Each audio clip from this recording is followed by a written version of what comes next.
Assalamualaikum warahmatullahi wabarakatuh. Hai anak-anak, apa kabar? Mudah-mudahan kalian semua dalam keadaan sehat walafiat.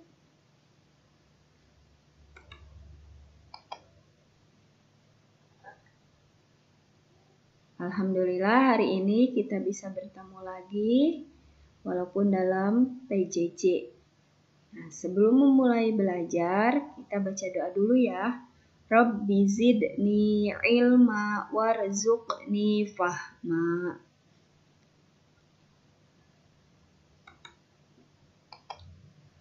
Untuk hari ini kita akan belajar tentang toharoh. Toharoh itu adalah bersuci. Pengertian bersuci. Menurut bahasa, toharoh artinya bersuci. Sedangkan menurut istilah, toharoh artinya membersihkan badan, pakaian, dan tempat dari segala kotoran, najis, dan hadas. Apa itu hadas? Hadas adalah keadaan tidak suci yang menyebabkan seorang mukmin tidak boleh sholat, memegang dan membawa Al-Quran. Macam-macam hadas. Ada dua. Yang pertama hadas besar. Contohnya seperti haid bagi perempuan yang sudah balik. Cara menghilangkan hadas besar bagaimana? Adalah dengan mandi besar. Nah, yang kedua yaitu hadas kecil. Hadas kecil contohnya seperti buang air besar, buang air kecil, atau kentut. Nah, cara menghilangkan hadas kecil adalah dengan berwudu. Jadi ketika kalian sudah buang air besar, buang air kecil, kentut, maka cara menghilangkannya adalah dengan cara berwudu. Wudunya harus betul. Harus dengan menggunakan air yang mengalir. Kalau bisa, air yang langsung dari keran. Mandi pun sama. Jadi ketika kalian mandi di bak, nah diusahakan ketika terakhir mau selesai mandi, dibilas dengan air keran yang mengalir langsung dari sumbernya. Untuk selanjutnya, najis. Najis artinya kotoran. Najis ada 3 macam. Yang pertama, najis ringan atau disebut juga najis mukhaffafah. Yang kedua, najis sedang, yaitu najis mutawassithah. Yang ketiga adalah najis berat, yaitu najis mughaladzah. Najis ringan atau najis mukhaffafah. Contohnya seperti apa? Air kencing bayi laki-laki yang masih menyusu pada air susu ibu, belum makan apa-apa dan belum berumur 2 tahun. Itu adalah contoh najis ringan. Cara membersihkan najis ringan cukup dengan memercikkan air ke bagian yang terkena najis tersebut. Maka dengan cara memercikkan air, maka bagian yang terkena najis itu sudah menjadi suci kembali. Selanjutnya, najis sedang atau najis mutawassithah. Contohnya adalah kotoran, darah, dan muntah. Cara membersihkannya bagaimana? Bersihkan bagian yang terkena najis dengan air yang mengalir dan suci menyucikan sampai hilang najisnya, warnanya, dan baunya.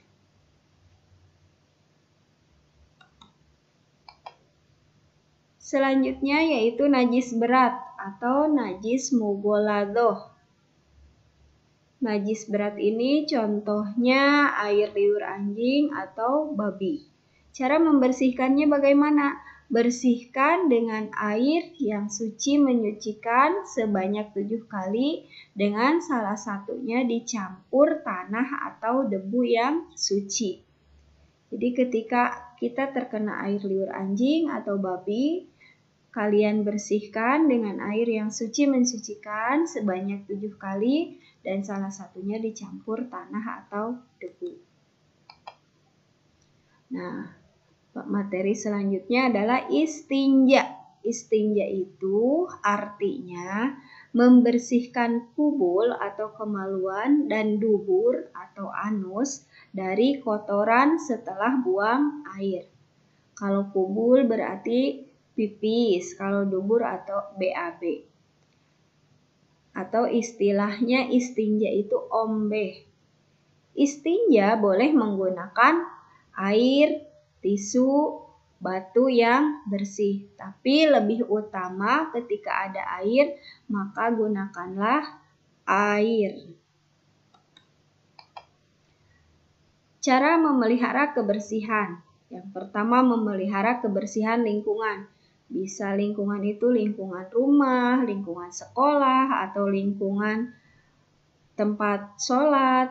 Caranya bagaimana? Dengan menyapu, mengepel, atau membuang sampah pada tempatnya.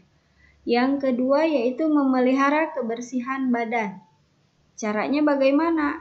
Caranya dengan kita rajin mandi 2 kali sehari minimal, gosok gigi, dan keramas supaya bersih dan sehat. Yang ketiga yaitu memelihara kebersihan pakaian.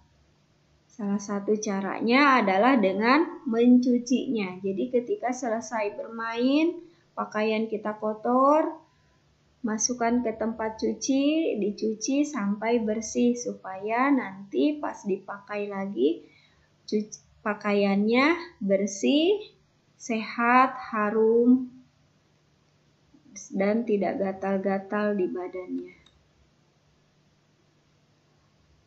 Oke, cukup sekian materi tentang toharoh. Ingat, kebersihan adalah sebagian dari iman. Oleh karena itu, kita harus menjaga kebersihan, baik itu kebersihan lingkungan ataupun kebersihan badan. Cukup sekian dari Ibu untuk tugasnya, yaitu silahkan kalian salin rangkuman di bawah ini. Toharoh menurut bahasa artinya apa, menurut istilah apa, dan hadas itu ada 2, yaitu hadas kecil dan hadas besar. Setelah selesai, tidak usah difotokan. Silahkan kalian bisa dikirim ke wali kelas melalui kolase kegiatan sehari-hari seperti biasanya. Terima kasih, cukup sekian, mudah-mudahan ada manfaatnya. Wassalamualaikum warahmatullahi wabarakatuh.